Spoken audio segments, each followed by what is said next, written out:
In JavaScript, the ArraySum method returns whether or not at least one element in an array satisfies the given condition. First, we'll need an array, so let R equals an array with 2, 4, and 6.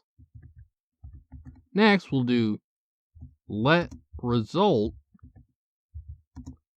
equals R dot sum of arrow function that takes in x arrow and returns whether or not x is even. So x mod 2 equals 0.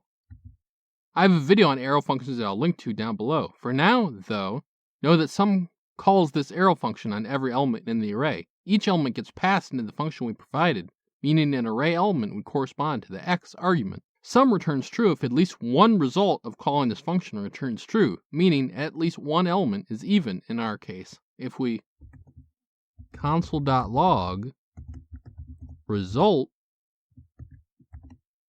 and run the code, you'll see true, meaning that at least one element is even.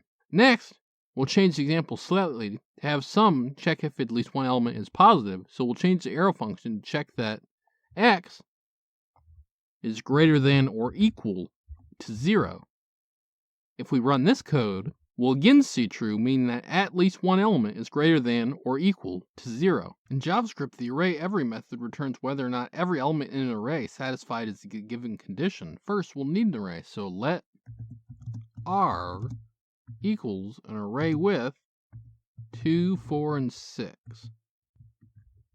Next, we'll do let result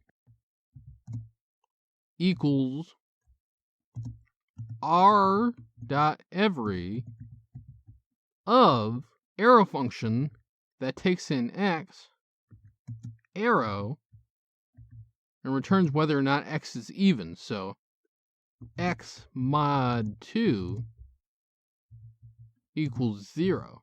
I have a video on arrow functions that I'll link to down below. For now, though, know that every calls this arrow function on every element in the array. Each element gets passed into the function we provided, meaning an array element will correspond to the x argument. Every returns true if every result of calling this function returns true, meaning every element is even in our case. If we console.log result and run the code, you'll see true, meaning that every element is even. Next, we'll change the example slightly to have every check if every element is positive. So we'll change the arrow function to check that x is greater than or equal to 0. If we run this code, we'll again see true, meaning that every element is greater than or equal to 0. This has been Jakubication. Like and subscribe to learn more.